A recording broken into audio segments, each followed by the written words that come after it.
Good afternoon. Welcome to Communism in the World, the Victims of Communism Memorial Foundation series dedicated to telling the true story of communist ideology, its history of political implementation, and the legacy of Marxist political economy.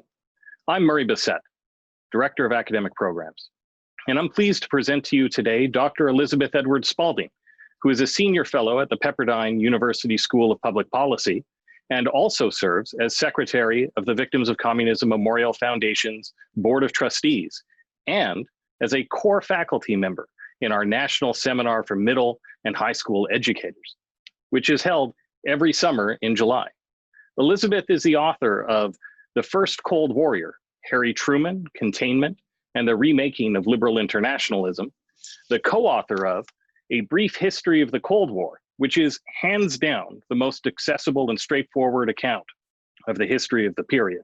Very, very strongly recommend, and is currently at work on a history of world communism. I can think of no one better suited to teach us about the subject of today's event, the captive nations and the end of the Cold War. We are truly privileged to have Elizabeth here with us to share her extensive knowledge of this incredibly important period of history.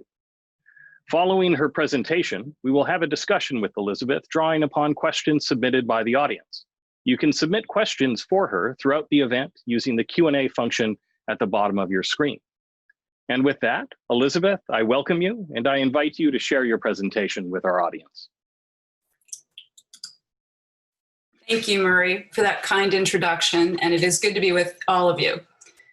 It is summer 1989. You are in West Germany on the anniversary of the construction of the wall, the Berlin Wall, that is, and everything looks as it has since 1961. A major European city divided by a physical barrier that is also political, economic, moral, and strategic. You show your American passport at Checkpoint Charlie in East Berlin. You're given the once-over by the GDR guard, and then he lets you through. One of the first sights that awaits you is the arrest of several peaceful protesters. What will happen to them? Otherwise, the streets are eerily quiet for daytime, especially in comparison to what you have seen in West Berlin. There, at that moment, you cannot tell that everything will be transformed in less than 3 months. This story is true.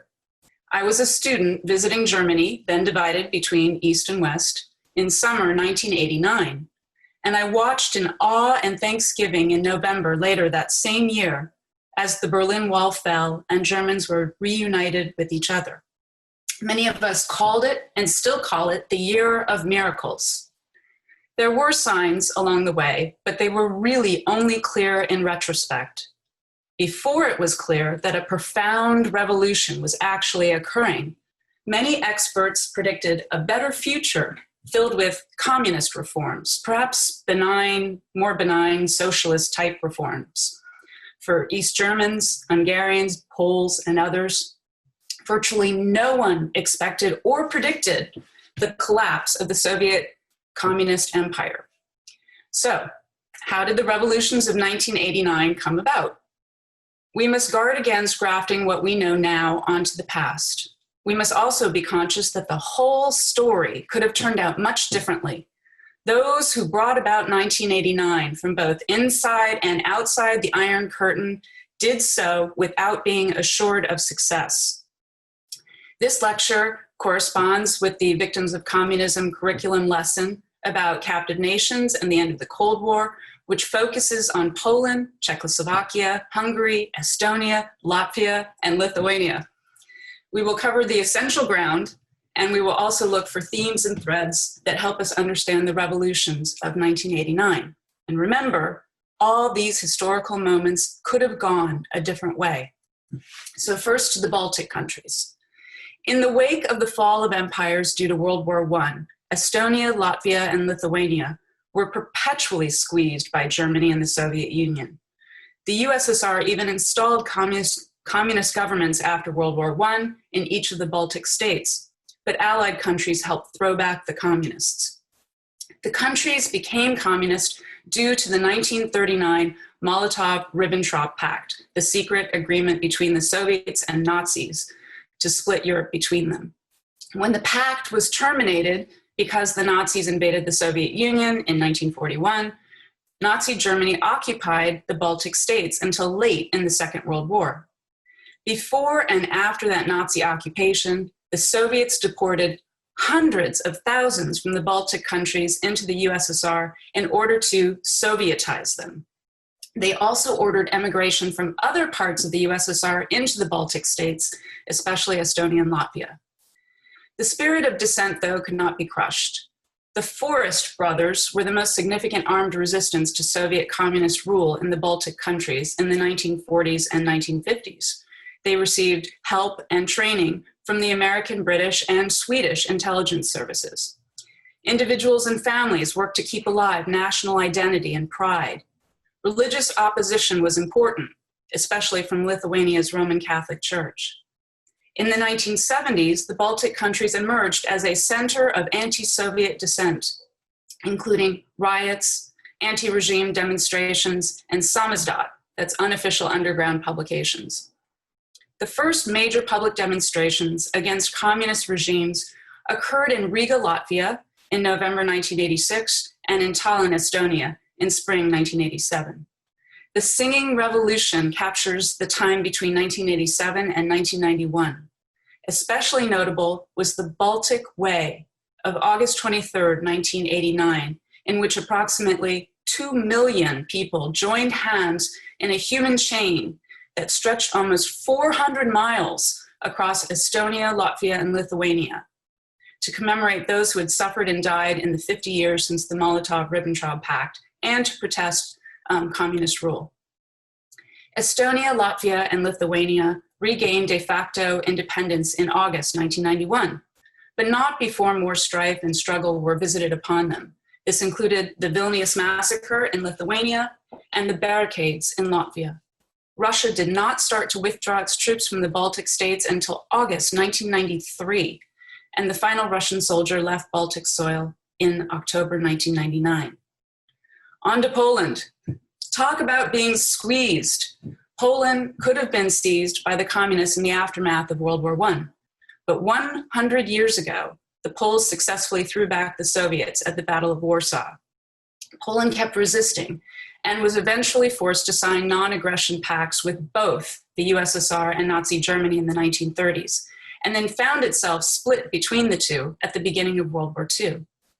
The first mass executions took place in 1939 in Nazi-occupied territory, while hundreds of thousands of Poles were deported by the Soviets to Siberia and Kazakhstan. Now perhaps best known is the 1940 Katyn forest massacre, in which the Soviets killed well over 20,000 Polish military and police officers and other political, religious, business, and intellectual leaders. When the graves were first discovered in 1943, the Kremlin perpetuated a cover-up, blamed the Nazis, and did not admit their fault until 1990. Even though it was among the victors of World War II and had organized the largest underground army in European history, Poland would finally be occupied and forced into communism by the Soviets as a result of World War II. Poles rose up in 1956, 1968, 1970, 1976, and 1980. They were always brutally suppressed by the authorities. Yet a unique combination of religious faith and trade unions persisted in Poland. The effects of the combination of a Roman Catholic Pope from Poland, John Paul II, starting in 1978, and the emergence of Solidarity in 1980, the first independent trade union movement in a communist country, eventually under the leadership of Lech Walesa, forced change. So keep that in mind. A broad social movement grew out of this combination in Poland of religious faith, independent labor, underground resistance, and anti-communist intellectuals. But that said, you could still not foresee 1989. In fact, initially it seemed like more of the same from the communists after Polish workers engaged in many and sustained strikes before and after the formation of Solidarity. Martial law was imposed on Poland in December 1981, which included the arrests of thousands of Solidarity members, the killing and wounding of striking workers in shipyards, factories, steelworks, and coal mines, and full censorship and strict curfew. More than 70,000 soldiers and 30,000 police armed with many, many tanks, armored personnel carriers, trucks, cars, several helicopter squadrons, transport aircraft, all of this carrying out the dirty work. And then throughout, the Soviet, East German, and Czechoslovak armies were on a war footing, and they were ready to step in to help. Hungary. Like the other countries that are considered here, Hungary had a rich pre-communist culture, including in literature, poetry, music, and philosophy. While Bela Kun aspired to be the Stalin of Hungary after World War I and might have succeeded if Soviet help had arrived, the rest of the country rejected Bolshevism. In the interwar period, Hungary was squeezed, especially by Germany and Romania, and eventually joined the Axis powers in late 1940. When the Soviets liberated Hungary from the Nazis, the occupying Red Army committed hundreds of thousands of rapes and abducted as many civilians. They and others were sent without trial to slave labor camps in the USSR, many reclassified by tens of thousands as war criminals, were kept for years as forced laborers in the Gulag. Thus, it took the communists another world war and its aftermath to gain control. In order to crush resistance, the communists imprisoned or killed those who spoke and acted against them, and dissolved all independent political parties. Opposition to the communist regime was strong in the churches whose properties were seized. The Calvinist and Lutheran churches were the first to accept financial arrangements imposed by the communist state. Perhaps most famously, Cardinal Joseph Mindszenty, the head of the Roman Catholic Church, refused and was arrested in late 1948 and condemned to life imprisonment. Eventually, Catholic bishops reluctantly took an oath of loyalty to the state. In the early 1950s, more than 1 million Hungarians were investigated by the state, which meant almost every third family was subject to various forms of political harassment for no reason. During the same time frame, over 5% of the population was falsely imprisoned. After Nikita Khrushchev's de-Stalinization speech in February 1956, along with events in Poland that same spring and summer, students in Budapest started a grand procession and petition on October 23rd that ignited the Hungarian Revolution. Others joined the students in the streets. After police fired into the crowds, the army joined the revolutionaries and handed out arms to fellow citizens. Outside Budapest, local governments sprang up, peasants reclaimed their fields, prison doors were opened, and the communist bureaucracy disappeared. Cardinal Mindszenty was also freed.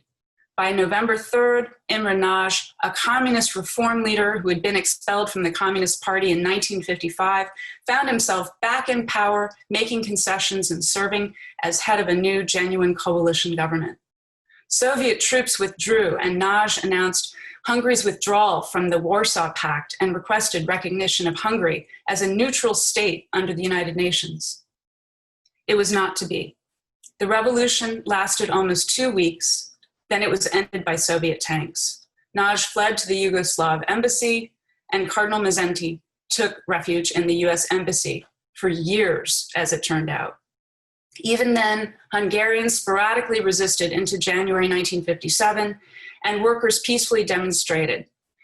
Over 2,500, perhaps as many as 4,000, were killed from about 20,000 casualties among the freedom fighters.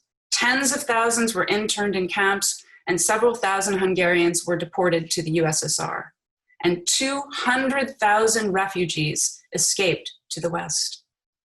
Very harsh repressions by the communists lasted into the 1960s. Intermittent economic reforms in the 1970s showed Hungarians that they needed political improvements, and clubs, informal associations, and other groups that established contact with Poland's solidarity, as well as others in the West, all came together in the late 1980s. In August 1988, on the 950th anniversary of the death of King Saint Stephen I, who had led the Christianization of Hungary, the celebration included the Primate of Poland as the representative of Pope John Paul II. Before it ended, the communist government began reforms that allowed free association and assembly and ordered the opening of Hungary's border with the West. By late October 1989, 10 months after political reforms began, Hungary adopted a new constitution that allowed competitive elections and a multi-party system. On to Czechoslovakia. If the Baltic countries were early Cold War casualties at the beginning of World War II that were overlooked elsewhere, and Poland was lost before many realized the import of the World War II wartime conferences, and not everyone saw that Hungary was raped and pillaged on its way to being communized, Czechoslovakia was a public heartbreaker. It had a history of parliamentary democracy from the interwar years and was one of the 10 most industrialized countries in the world. While grateful for Soviet liberation from the Nazis, Czechoslovakia did not vote to be communist. But after the USSR would not permit Czechoslovakia to participate in the Marshall Plan, this and other issues prompted resistance to the Communist Party. The communists responded violently, including beatings of pro-democracy student demonstrators. It helped that the army was under communist control. The February 1948 communist coup shattered hopes of a non-totalitarian future for Czechoslovakia. The communists made this new addition to the Soviet bloc pay for their intransigence. As with other countries, the party targeted religion, especially the Roman Catholic Church and the Greek Catholic Uniate Church. Clergy were put on trial and imprisoned if they would not collaborate, and religious orders and monasteries were dissolved. Stalin also targeted Czechoslovakia for some of the worst purges and show trials in Eastern Europe. Defendants were already considered guilty before any trials began, and victims included democratic politicians, military leaders, Catholics, Jews, athletes, those with wartime connections with the West, and high-ranking non-Stalinist communists. Thousands were imprisoned or sent to labor camps. In 1951, more than 100,000 people were in concentration camps. Anywhere from 200 to 300 political opponents were executed during this period of time. And yet, like the other countries, freedom fighters in Czechoslovakia did not give up. The most famous resistance came in 1968 with the Prague Spring. Communist reformers led by Alexander Dubček moved to institute socialism with a human face in April 1968. Censorship was abolished, strikes were legalized, real elections for communist officials with secret ballots were called for, national minorities were to be represented, and economic equality between Czechoslovakia and the USSR was demanded. Then the Prague Spring took on a life of its own, with new non-communist political organizations forming, along with the reemergence of churches, youth groups in the Boy Scouts, and human rights groups. The Kremlin said no to everything, and 200,000 Soviet-led troops invaded Czechoslovakia as tanks crushed the Prague Spring. It was the largest military operation in Europe since World War II. Among the disturbing, memorable images was Jan Pollock's protest, a university student who set himself on fire in February 1969 in Prague's Wenceslas Square. He was the first of several human torches at this time. After the crushing of the Prague Spring, political trials reappeared and tens of thousands of Czechs and Slovaks escaped the country. The largest protest in Slovakia since the Prague Spring came in March 1988 during the candle demonstration in Bratislava, in which thousands held lit candles to support religious freedom and human rights and were met by police with water cannon and arrests. Numerous demonstrations against the communist regime to mark the 20th anniversary of Pollock's protests soon followed, and police responded with beatings and water cannons. In Prague, dissident playwright Václav Havel was arrested at the statue of St. Wenceslas. Later in November, Czech and Slovak students peacefully marched on International Students' Day. They were beaten by the police. This triggered the Velvet Revolution that lasted until the end of the year, during which dissidents, students, and other demonstrators, theater worker strikers, Havel himself, all of them challenged the communist system and demanded the release of all political prisoners. On December 10th, the first largely non-communist government since 1948 was sworn in. By the end of the year, Dubček, the same Alexander Dubček of 1968, was named Speaker of the Parliament, and Havel was elected president of the country. So What themes and threads can we pull from these facts in order to explain this miracle year of 1989? There are internal factors, that is, from within the formerly enslaved countries themselves and from within the Soviet bloc overall, and external factors. Both were present, relevant, and at times they merged together. So first to internal factors. First, 1, communist imposed regimes. The peoples of Estonia, Latvia, Lithuania, Poland, Hungary, and Czechoslovakia realized that communism is based on lies. There was no equality, no liberty, no liberation. Communism was not classless. Communism did not even meet basic needs. Instead, communism's totalitarian one-party collectivist state repressed individuals, families, and intermediary institutions such as churches and schools. It also often suppressed national culture. Those who did not comply were put under surveillance, interrogated, intimidated, and punished in various ways. Totalitarian rule grew sclerotic and corrupt over time, even as those in power still professed communism. Bribes became common. This included those outside the party bribing communists, but also communists being bribed by the party with, for example, the best apartments, jobs, and consumer goods. Alexander Solzhenitsyn famously said, "Live not the lie." Over the accumulation of years, enough people in these countries said that they would no longer live the lie.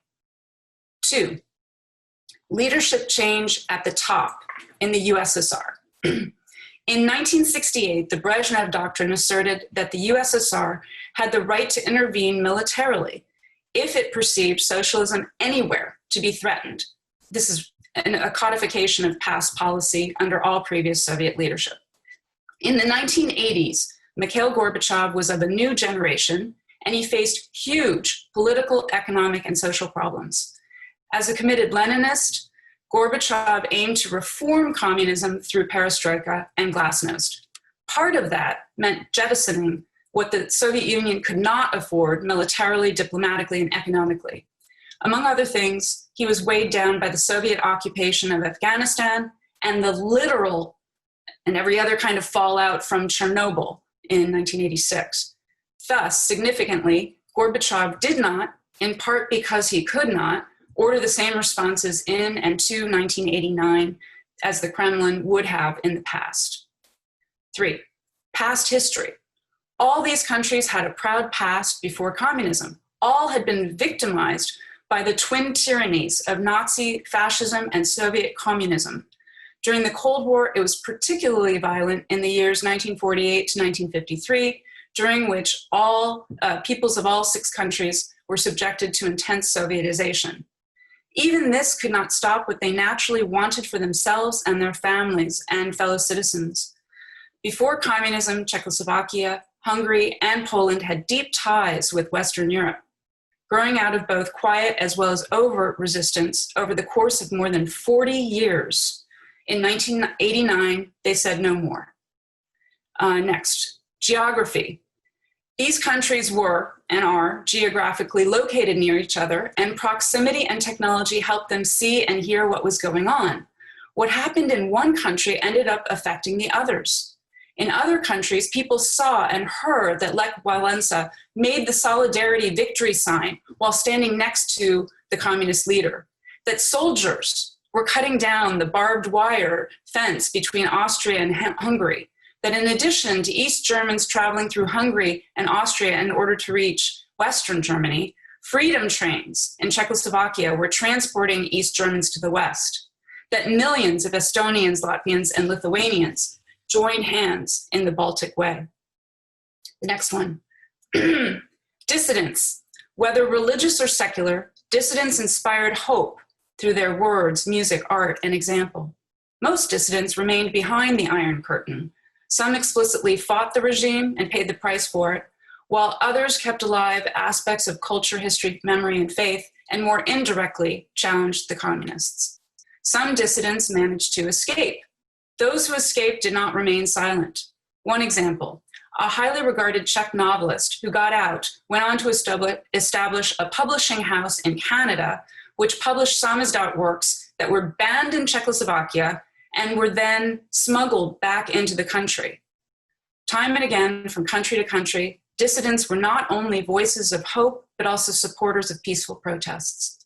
When it came time for the Kremlin to decide how to respond to 1989, the communists had no moral ground on which to stand. The whole world was watching peaceful demonstrations and actions in all of these 6 countries and elsewhere, and the Soviet Union could not even begin to pretend as if they were responding to violent insurrectionists. The next internal factor. Disastrous economics. The black market economy was born and grew as a response to the economic failures of the communist command economy. Among other problems, the communist command economy meant that consumer goods were always in short supply. What the Eastern Bloc nations produced also had to be shared with the USSR. Standing in line became a way of life. By the time Gorbachev came to power in 1985, the Soviet Union could no longer afford its empire and needed even more supplements from their satellite countries. Soviet bloc Europe did not want more, that is, less of everything, of what was hitting hard in the Soviet Union. The next factor. Religion. Perhaps the most well-known vivid example is Poland. When fighting communism, it helps to have a country be mostly one religion and to have the Pope be one of you. The level of Catholic piety in Poland remained high under communism. All this said, religion was a contributing factor in the other countries considered here. Even when churches were shut down, compromised, or otherwise squeezed out, many families secretly kept alive religious faith and traditions. Bibles were smuggled in from the West, and religious lay activists became increasingly important. Such activists played an especially significant role in Lithuania. One example from Hungary, in the early 1980s, thousands of very active prayer, Bible, and meditation groups within Catholic and Protestant congregations developed, and then they went on to resist communism at this very critical time, as we know in retrospect, in the Cold War. And the last, there are other internal factors, but the last one that I'm covering is the human factor. Human beings seek freedom and are built for self-government. All representative regimes, small d Democrat or small r Republican, allow free speech, religion, and property. The communists permitted none of these, and the peoples of all these captive nations wanted their God-given and natural rights. Various analysts posited that economic needs drove 1989. It is true, as we have seen, that communism proved that it could not provide for each according to his needs. That said, the human, political, and spiritual factors were primary, and the economic factors were secondary. In the midst of their revolution in the late 1980s, when Poles were asked what they needed from the Americans, they asked for translations of Abraham Lincoln. Now on to external factors. These external factors were important on their own and helped internal factors in various ways. The first one, the United States. The cumulative effects of the United States strategy of containment, which was recommitted to and reinvigorated in the 1980s under President Ronald Reagan, are essential to note and understand. Broadly speaking, containment was a strategy of peace through strength. It included strength of all kinds: political, strategic, military, diplomatic, economic, cultural, moral, and spiritual. In the 1980s, this strategy hit the USSR hard. Reagan was among the few at the time who saw that the Soviet Union was a superpower on the outside in terms of military capabilities, along with some natural resources, while it was rotting politically, economically, morally, and culturally on the inside. Reagan was explicit in stating his understanding of the political, moral, and economic illegitimacy of communism, and his view of the Cold War as a long but winnable conflict of good versus evil. Penetrating the Iron Curtain with news and facts was central to this strategy of containment. Foreign broadcasts were jammed by the communists, but some managed to get through, and they made a difference. With respect to our topic today, the role of the Voice of America, Radio Free Europe, and Radio Liberty deserves special mention. When Lech Walesa was asked about RFE's role in helping to undermine communism in Poland, he said, "What is the earth without the sun?" Next external factor, which is also an internal factor. Pope John Paul II. The pontiff did many things to undermine, if not take down, communism, including just being himself, a major world religion's chief leader who had resisted and survived the twin tyrannies of Nazism and communism. John Paul II had persistently insisted and was finally allowed by a highly reluctant Polish communist government to make a pilgrimage to his native land in 1979. His visit was history-making. It is still electric if you seek out quotes and clips from his open-air masses for millions of Poles, in which he called himself this Slav, this Pole, just like them, and uttered the sentence, "Be not afraid." Millions chanted in response, "We want God." When some Catholic leaders in Poland encouraged strikers to return to work, John Paul II in Rome gave his blessing to solidarity in early 1981 and did all he could behind the scenes to help. The next external factor, the Helsinki Accords. The 1975 declaration legitimized post-World War II borders and gave economic incentives to the communists, but also sent a powerful message to the captive nations behind the Iron Curtain that human rights were real and meant for everyone. In testimonies after the fall of the Berlin Wall in 1989 and the collapse of the Soviet Union just 2 years later, many dissidents said that the combination of the Reagan administration's commitment and the Helsinki Accords gave them strength to hold on and hold out against communist tyranny. Within the countries considered here, dissidents heard of and built on the Helsinki Accords, such as in Charter 77 in Czechoslovakia. Although many intellectuals and activists who signed the petition were subsequently arrested and detained, they kept going in the next decade. The next external factor, the NATO Alliance. The Atlantic Alliance is part of containment as a strategy, and it also played its own special role in encouraging the revolutions of 1989. A decade before, NATO had committed to the dual-track decision in response to the Soviet Union stationing nuclear-armed SS-20 missiles in their bloc that directly threatened Western Europe. The dual-track or double-track decision promised to deploy US intermediate-range nuclear missiles by 1983 if the Soviets did not agree to remove the SS-20s. Despite an enormous protest movement in part supported by the communists, the Reagan administration and NATO, these key Western European allies, stood firm. When the Soviets did not budge, the deployment of the Euro missiles began. The Kremlin had hoped that tensions within the Western alliance would destroy NATO and decouple Western Europe and the United States. Instead, extra pressure was put on the Soviet bloc, and those behind the Iron Curtain saw a chink in the Kremlin's armor. Finally, the question of the regime. The particular and general points considered here point to the conclusion that the communist regime was and is illegitimate and ultimately unworkable, while the democratic regime was and is both legitimate and the best option in practice. As Lord Acton famously noted, power tends to corrupt, and absolute power corrupts absolutely. And as Winston Churchill observed, indeed, it has been said that democracy is the worst form of government, except for all those other forms that have been tried from time to time.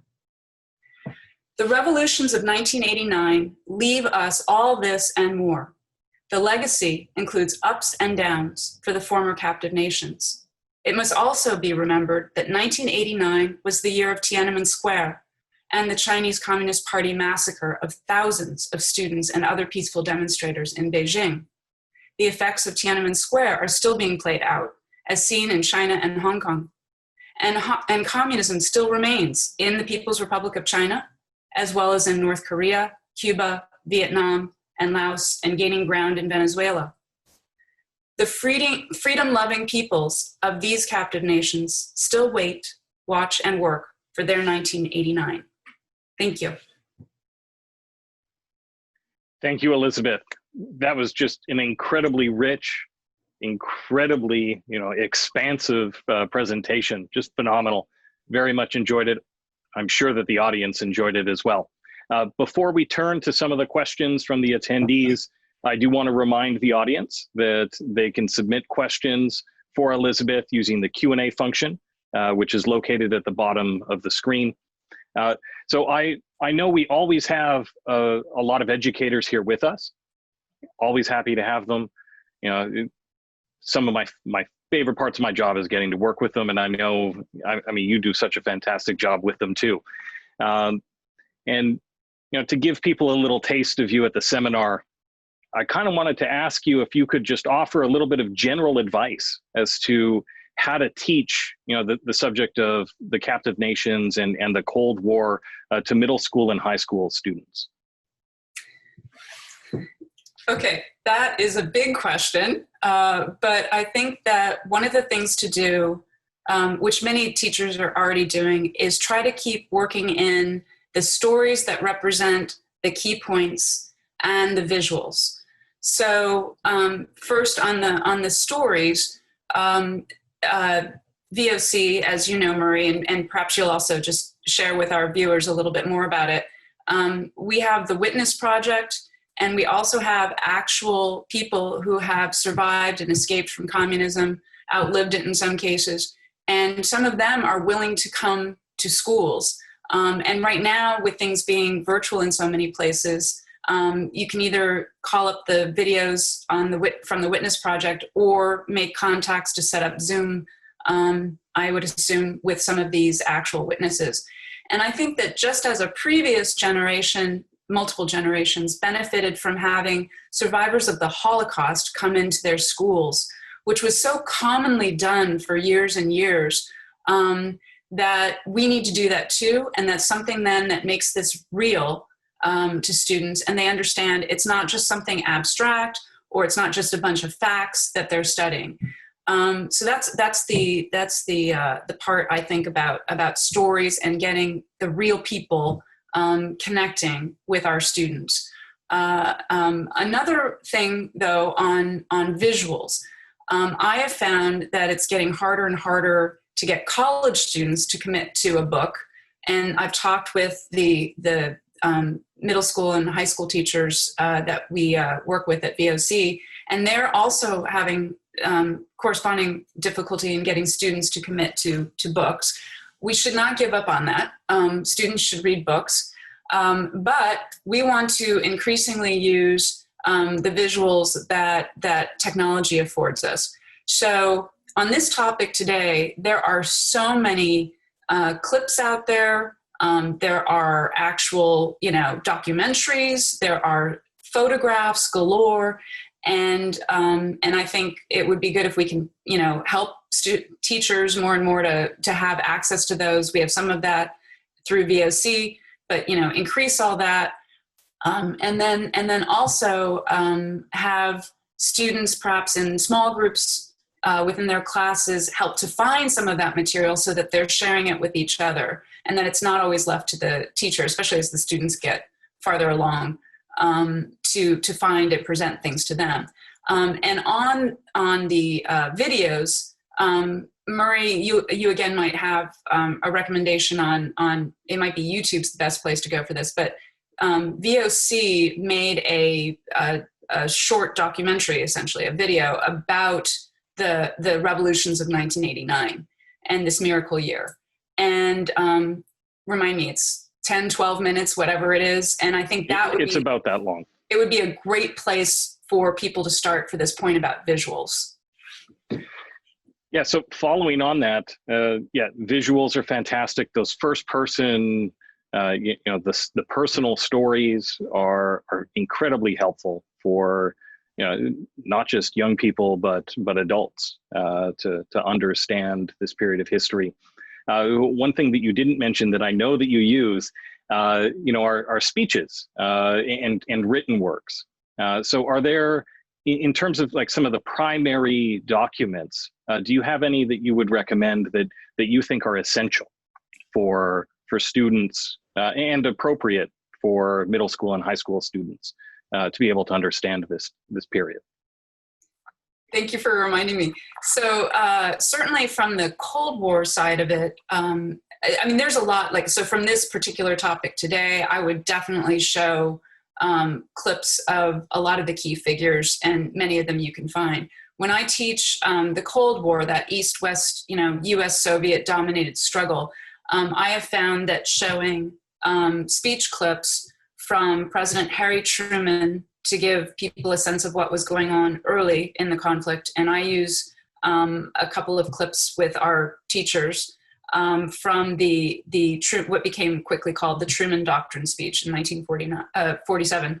And then I jump ahead, some of this is what time you have. I jump ahead and use Nixon gave this amazing speech during the détente era from the Kremlin Palace. And so you get all of the gaudy gold and it's just, he's speaking to the Soviet people, but of course it was broadcast around the world. So a clip from that speech is really, really helpful. And then jumping ahead again, I go to Ronald Reagan. And because he was so targeted on the Cold War, it was a priority for him. As with Truman, there are almost too many speeches to choose from. And then with Reagan, you have TV. So you can really make the visuals that much better than with Truman, where when he gave his speech that became called, the Greek and Turkish aid that became called the Truman Doctrine speech, it was on radio. So, when you're showing it to students from a computer screen, it's got stills, that people have populated it with. But anyway, with Reagan, you almost have too many to choose from. But I do think that the address to the British Parliament in 1982 has a lot of really great clips in it to show students, to help them understand how things had progressed with the Cold War. And one of the things that's actually very helpful about a lot of the Reagan speeches, including that one, is he helps people understand the whole of the 20th century. And I think our students need to understand that in order to deal with the 21st century. Because it's, the previous history is always chasing you into the present and your own future. And so in that and other speeches, Reagan does an excellent job of showing the impact of the world wars, especially World War II, and then how that enables the communists to achieve so much and really to launch this Cold War. So jumping off of that, we have a question that I think our attendee might be psychic.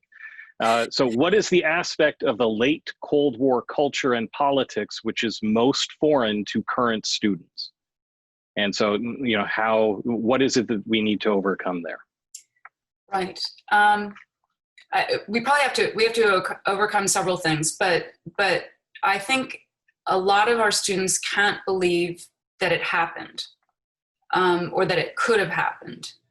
And so the explaining that the Cold War was real, first of all, explaining that the way communism played out was real, but explaining that the Cold War was real, it was a conflict, it covered everything, not just geographically, but also all these other areas that I touched on, that it was long, that it was driven by this pernicious ideology on the part of communism that then got played out in so many different ways. And I think that's the main challenge, is explaining to students and helping them understand that it was the longest and in some ways the most complex conflict of the 20th century, that it's still not done. I mean, we talk about the legacy all the time, but I listed the communist countries still with us at the end of the talk, and China's huge. And it's just something that helping students to understand now, as well as roughly, the whole 20th century. Thank you. So one thing that an attendee asked about is a frequent question that comes up, and that's, when we look at the fall of the other totalitarianism of the 20th century, the Nazis, we saw that the leaders were executed, and the leadership was purged, and there was a real effort to reckon with it. But then we look at the peaceful revolutions in 1989, and aside from Romania, right, where Ceausescu is executed, by firing squad, we don't see that. Could you maybe explain why the difference? Big question. It is a big question. So I think that because World War II was a hot war and it had a definitive end, it has a legacy too, but it did have a definitive end. And people said, those are the bad guys. They did the bad stuff. You could go ahead and set up tribunals and have Nuremberg and all that, and talk to people and get witness statements and do the trial. And I think that's a major reason. I don't think it's the only reason. I think with the Cold War, it doesn't track with a hot war. I mean, there are hot wars within it, but it is something that, because it ended peacefully and some of the people who had been part of the party leave the party, some of course stay in the party, but you have this real mix going on of people wanting to go to the next stage. Some of the communists, I think there should have been some sort of, we talk about this from time to time, that there should have been some sort of justice served. But the West really acted with magnanimity, and that's good. But it meant that because President George Bush, 41, and allies at the time, Western allies at the time, didn't want to undermine what was happening. The Soviet Union hadn't yet collapsed. It would take almost 2 years more. Nothing really got going in terms of an actual, like a tribunal. So that's probably more in the weeds than the person who asked the question wanted, but I think those are factors that are really germane. Thank you. Yeah, I tend to think that, one of the roads not taken may have been a, truth and reconciliation type arrangement. The magnanimity, I tend to think is connected to the peaceful fall, right? So they had to cut a deal with the people that were in power, and as a result, the price was that it wasn't going to be Nuremberg. But at the same token, so much of what happened still hasn't come out. And, this is an important part of the memory and the legacy work that the foundation does and tries to support and champion, is bringing the truth of what happened during captivity, to the forefront. And the captive nations tend to lead in that. So kind of carrying on just a little bit, one of the participants asks if it might be helpful to present the Cold War as, still in a sense playing out. So while the Soviet Union officially fell in 1991, given Putin, for instance, could we say that it's still there, or, should we understand it differently? I think that this is part of the reason why Victims of Communism Memorial Foundation and others spend so much time on legacy, because legacy can mean something that just follows on, but legacy can also mean still the playing out. And definitely the Cold War is still playing out all the time. And people will look at you as, what do you mean? The Soviet Union's gone. But this is where it is important. And we've really only had, it depends on how you define a generation, but we've really only had a long generation or a generation and a half since the fall of the Berlin Wall and the collapse of the Soviet Union 2 years later. And so this is something where even if that's ancient history to our students, because they weren't alive, it's still very much the present in many, many people's understanding and experience. And I think it's all the more reason to keep collecting as many statements as possible. The Witness Project and others are so important. Keep pushing for archives to be opened and to get the information out there. I think there are still some Stalin archives that haven't been opened or processed yet. That was still the case a while ago. I haven't tracked it in very recent years, so I don't know. But for sure, with China, they kept saying they were going to be open, things open, then they would close. So there's some scholars that have managed to get some information, but now it's closed again. There are all these things that are still going on. And I do think teaching our students to understand that the Cold War, in a sense, is an ongoing conflict is important, and then to help them understand that there are different stages within the Cold War. And it doesn't mean that it was the same conflict all the way through, just as any shorter conflict isn't the same conflict all the way through. Thank you.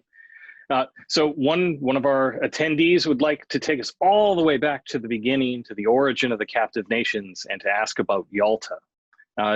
Just how important is it to understand what happened at Yalta, and would you be able to tell us, why it is that the real allies, so Churchill and FDR, gave the concessions to our ally only out of necessity, Stalin, the previous ally of Hitler? Yes, there are these moments in history where you just want to cry. And I truly think Yalta is one of them.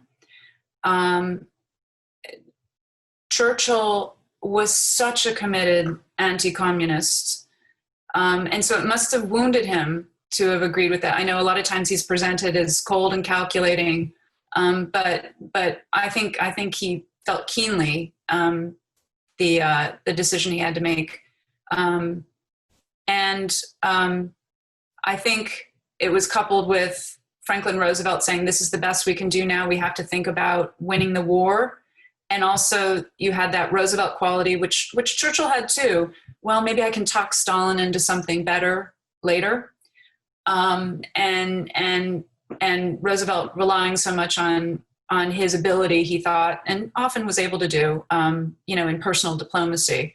And for him, not at that point fully understanding what Stalin was about, and that Stalin was rubbing his hands and all excited about, oh my gosh, the Red Army's already occupying places, and now I'm going to be able to take over.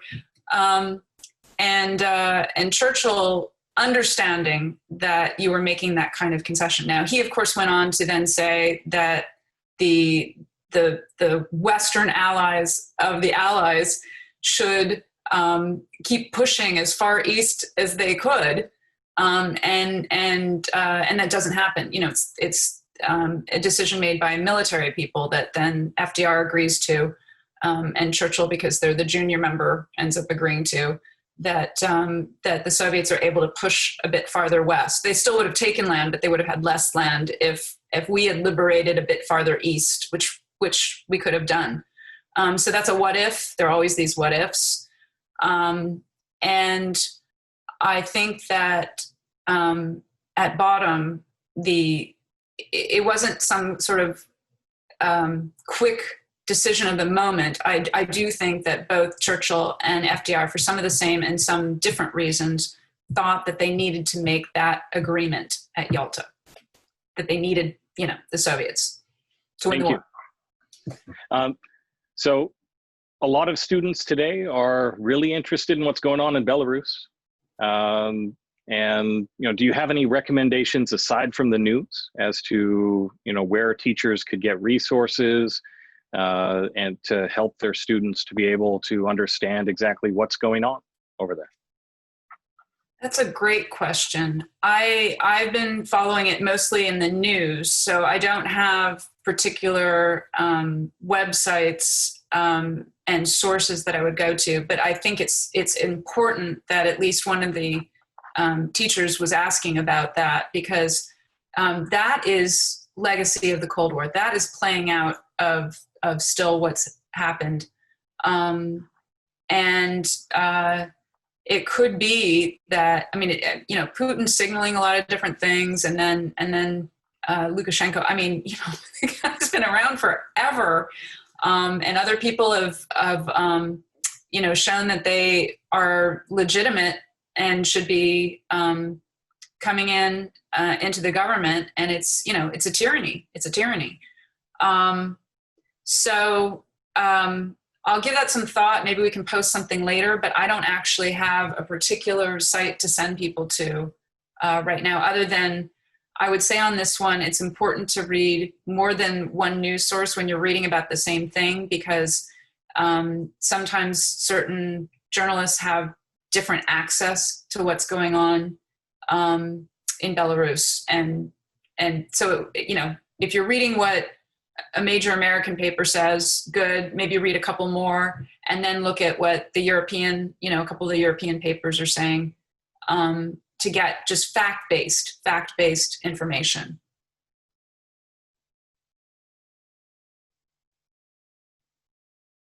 Oh, there. Okay, I accidentally muted and unmuted myself, so pardon me. So nationalism is often presumed to be a bad thing.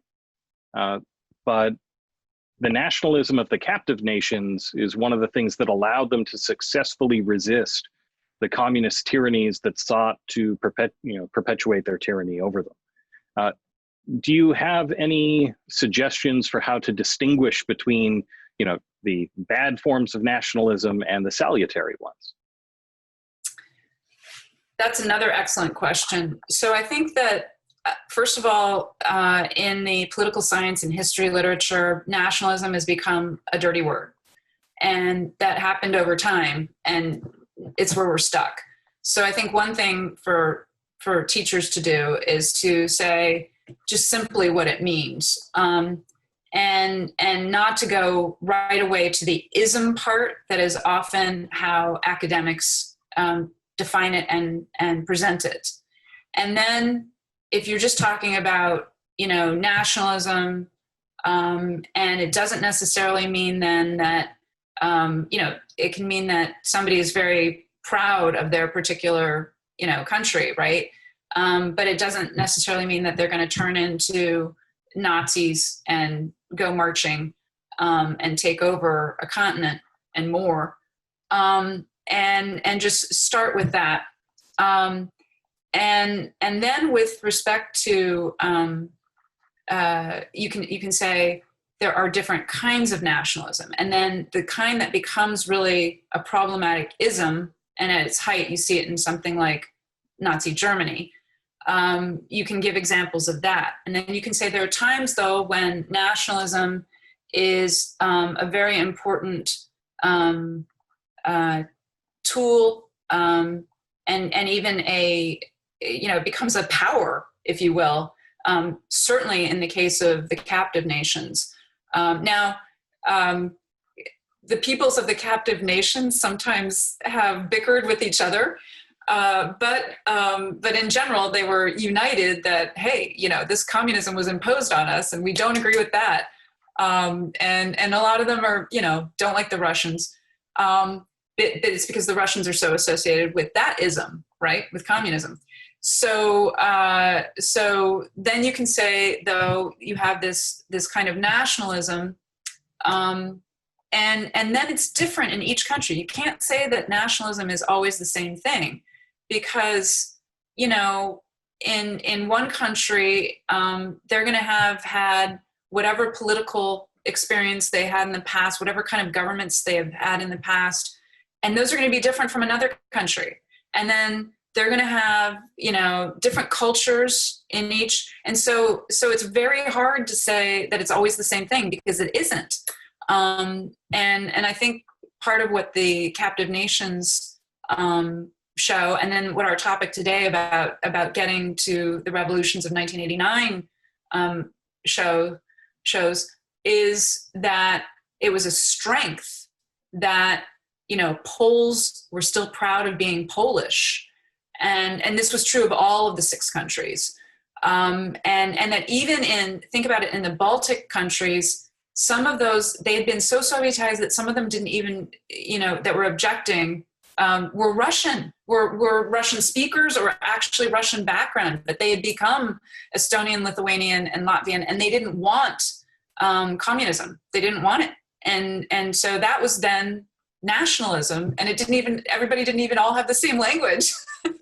So I think defining it with the, generally, and then giving the examples to show the different kinds, doing it in that comparative fashion that's so important at all levels for students to understand. And you can get more complex with it by the time you're teaching the high school students. Thank you. Elizabeth, thank you for joining us, and thank you for your ongoing work in helping us to learn the critical lessons of the history of the Cold War. I'm really looking forward to the next book on the history of global communism, as no doubt all the alumni from the seminar are also looking forward to it. I want to thank all of you for attending today's program, and I ask that you please join us for our next scheduled event in the Communism in the World series, which will take place on Tuesday, October 27th at 4 p.m. Eastern, when the subject will be the women's rights movement in China. We will be joined by Dr. Letta Hong Fincher, a scholar, journalist, and associate research scholar at Columbia University Weatherhead East Asian Institute, whose latest book, Betraying Big Brother, The Feminist Awakening in China, was named one of the best books of 2018 by Vanity Fair, Newsweek, and Foreign Policy Interrupted, among others. You can find more information about upcoming events, our curricular resources, our Witness Project episodes, and other professional development opportunities for teachers at victimsofcommunism.org. You can also follow our work on Facebook and Twitter at VO Communism. For the Victims of Communism Memorial Foundation, I'm Murray Bissett. Thank you all again for attending, and have a great day.